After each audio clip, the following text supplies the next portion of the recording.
Yes, Drum Nerd family, how you doing out there in Internet Town? So, before we get into it, please understand this is going to be the nerdiest video done so far. So nerdy. Super nerdy. Very intense. And before we get even further in, if you haven't already joined the Drum Nerd family, please consider doing so by subscribing below or above, wherever the new trendy hotspot to put these buttons is. I'm trying to cultivate a nice family, build up a nice community of nerdy drum enthusiast-based people. And hopefully I can then learn from you, and hopefully I can, as a result, impart some information and teach something to you as well. So hopefully we're all benefiting. Without further ado, 1386, Sempak, Switzerland. Boom! Things are really kicking off between the Swiss and the Austrians. They're not really having the best of times because they're both like, hey, we both want to expand, let's do that. And I know you're thinking, well, this isn't the Armchair Historian channel. Why are you teaching me things about stuff? Well, I'm teaching you things about stuff because it's related to other things. Sempak, the battle thereof, 1386. The Swiss Army Triplet, or rather the first Rudiment, was put in place. It was played on a tabor, and I apologize if I've said that incorrectly, but a tabor is the Middle Ages equivalent. It's the inception of what we have as a modern snare drum. It looks very similar to a baron, and again, I'm sorry if I've said that incorrectly. Baron being an Irish instrument. It's like a drum, shallow drum that you hold the back there, and it's got like a very short, fat, stubby kind of double-ended drumstick, if you will, and you kind of play it on surface. I'm sorry, I'm not a baron player, but there you go. So here we are.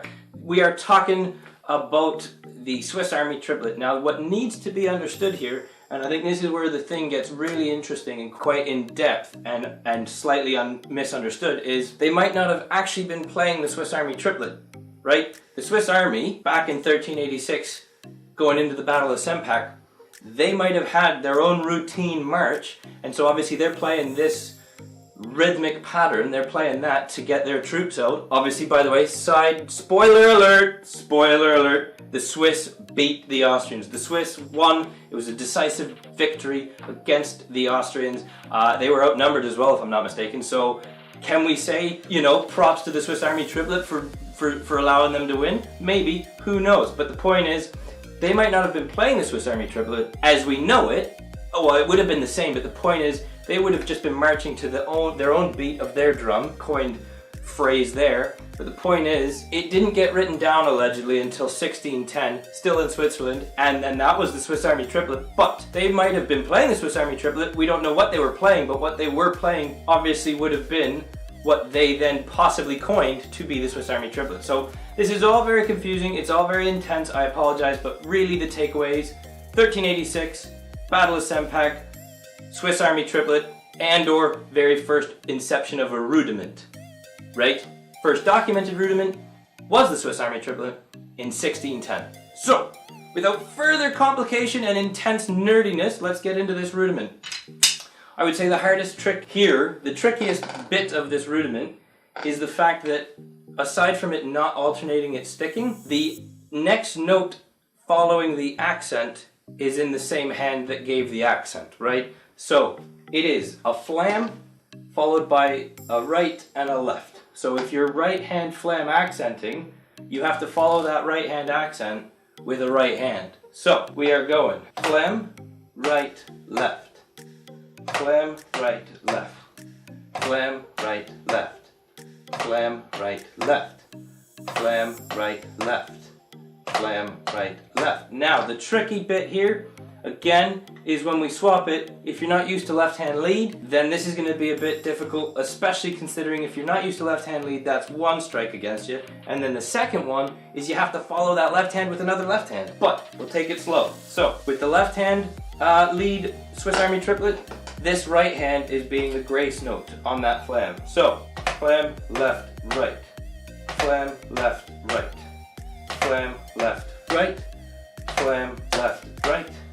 Flam, left, right. Before we go any further, take that very slow. This is a very tricky rudiment in, as I've said, the sense that you have to follow the accent with the same hand.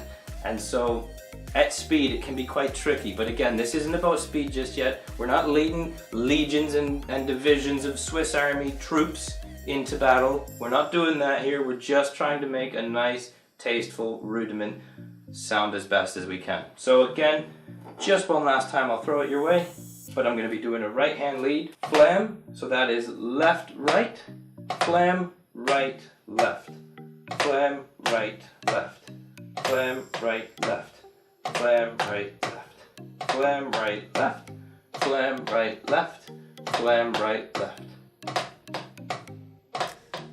So again, if we do take that up marginally, you'll start to hear it as more of a triplet.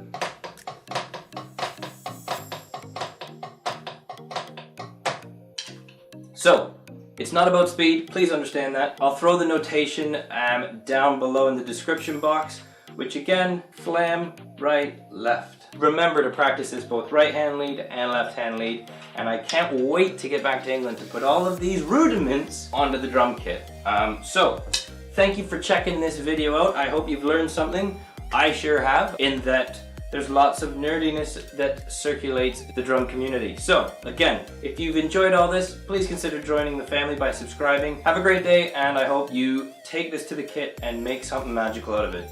Keep your stick on the ice. Stay safe.